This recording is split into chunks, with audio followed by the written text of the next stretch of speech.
ඉතින් ගොඩක් අය අහලා තිබුණ දෙයක් තමයි අපි ඉන්නේ වර්ක් වීසා වලින් වර්ක් වීසා එක අවුරුදු 3ක් තියෙනවා රස්සාවෙන් අස් වුණා.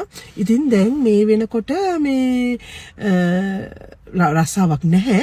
ලංකාවට ගිහිල්ලා කොච්චර කාලයක් ඉඳලා එන්න පුළුවන්ද කියන එක.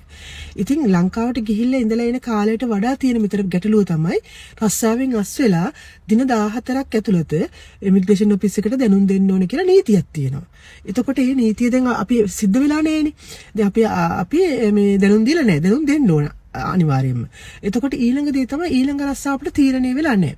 අපි දැන් මේ අතරතුර ලංකාවට යනකොට මේක ප්‍රශ්නයක් වෙන්න පුළුවන් අවස්ථාවල් තමයි අපි දැනුම් නොදුන්නට ඒ ආයතනයෙන් ඉමිග්‍රේෂන් ඔෆිස් එකට දැනුම් දුන්නොත් මේ ආසේවකයා අපේ ආයතනයේ දැන් වැඩ කරන්නේ නැහැ කියලා.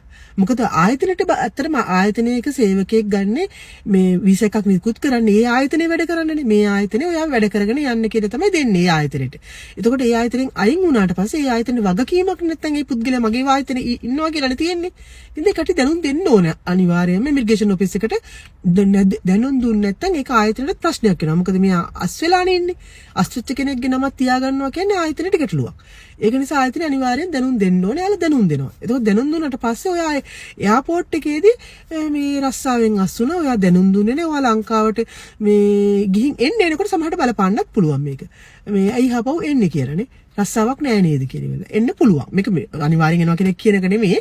වීමේ ප්‍රවණතාවය තියෙනවා කියලා කියන්නේ. ඊළඟ දේ තමයි දැන් ඔයා මෙහි ගෙවන්න ඕනේ ටැක්ස් එක ගෙවන්න ඕනේ, හොකෙන් එක ගෙවන්න ඕනේ, පෙන්ෂන් එක ගෙවන්න ඕනේ. දැන් ඒ වගේ වෙන්නෙත් නෑනේ. ඔයා රස්සාවක් නැතුවනේ මාස ගාණක් දැන් ලංකාවට යන්න හිතන් ඉන්නේ. එතකොට ඒක ඊළඟ වීසා එක දික් කරනකොට ඒක බලපානවා. එතකොට ඒ කට්ටිය අහනවා දැන් රස්සාව නැතුව ලංකාවට ගියා. එතකොට දැන් අහපොව ඇවිල්ලා රස්සාව හොයාගත්ත. මේ කාලේ අය රස්සාවක් හොයනතු ලංකාවට ගියේ. ඒ වගේ දේවල් සමහර විට අනාගතේ ප්‍රශ්නයක් වෙන්න පුළුවන්. ඉතින් ඒ වගේ එක එක ගැටලු තියෙනවා.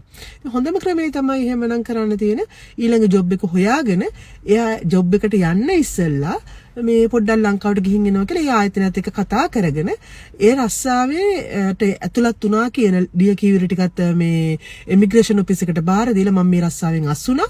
මේ රස්සාවට දැන් ඇතුළත් වුණා. මේ දවස් ඉඳලා වැඩ කරනවා කියන එක ඉමිග්‍රේෂන් ඔෆිස් එකට බාර දීලා ඒ ඩොකියුමන්ට් සෙට් එකේ කොපි එකකුත් තමුණුත් අතේ තියාගෙන ලංකාවට යන්න පුළුවන් නම් එහෙම වුණොත් ඔයාලට පුළුවන් ඉදිරිපත් කරන්න මම දැන් මේ රස්සාවෙන් අස් වුණාට මට දැන් මේ දවස් ඉඳලා මෙතන මේ රස්සාව හම්බෙලා තියෙනවා. මම මේ රස්සාවට යන්න කියලා වෙලා කියන්න පුළුවන් කියාවක් එනවා. ඉතින් ඔය වගේ ගැටලු ටිකක් තියෙනවා උතන. ඉතින් ඕක ගැන කල්පනා කරලා බලන්න. මේක මගේ ඔපිනියන් එකක් විතරයි. තව විස්තර කට්ටිය හොයන්න. ඊළඟ දේ තමයි අපි වැඩි කාලයක් රටින් පිට හිටියත් මම ඒ ටික ඔයාලට හපෝ වෙන වීඩියෝ එකකින් කරන්නම්. අපේ මේ රීසෙට් වෙනවා කියලා එකක් තියෙනවා. ඒ කියන්නේ අපේ අවුරුදු ගාණක් අපි ජපානයේ ඉඳලානේ ගන්න වෙන්නේ PR එක අවුරුදු 10ක් ඉඳලා ඒ විදිහට තියෙනවා නීතියක්. පාස්පෝර්ට් එකට අවුරුදු 5කට වැඩි ඉඳලා එහෙම කියලා. එතකොට අපි වැඩි කාලයක් රටින් පිට හිටියොත් තියෙනවා දින ගාණක්. ඒ දින ගාණට වැඩිපුර කාලයක් මේ රටින් පිට හිටියොත් එහෙම එතකොට අපිට අහපව රීසෙට් වෙනවා. කියන්නේ අපි අහපව අර ඇතුළත් වෙච්ච රටින් පිටේ ඉඳලා ඇතුළට ආපු දවසේ ඉඳලා තමයි ජපානයේ ජීවත් වෙන්න කියන මේ රීසෙට් වීමක් සිද්ධ වෙනවා. මේ එතකොට අහපව මුලින් ඉඳලා අහපව අවුරුදු 3-4ක් ඉඳලා ගියා නම් ඒ අවුරුදු 3-4 අහපව මේ නැති වෙලා යනවා. ඒ වගේ දේවලුත් තියෙනවා. ඒක නිසා මේ ඒක ගැන වෙන වීඩියෝ එකකින් කරන්න. ඒ වගේ දේවලුත් තියෙනවා. වැඩි කාලයක් ඉන්න ලංකාවට ගියොත්. ඉතින් ඕක තමයි කියන්න තියෙන්නේ. පොඩ්ඩක් ඉතින් මේක ගැන කල්පනා කරලා බලලා තීරණය අරගන්න ඔයාලා. ඉතින් ගොඩක් කට්ටිය අහලා තිබුණා මේක පාර වීඩියෝ එකකින් මේක කරේ. එහෙනම් සුබ දවසක්.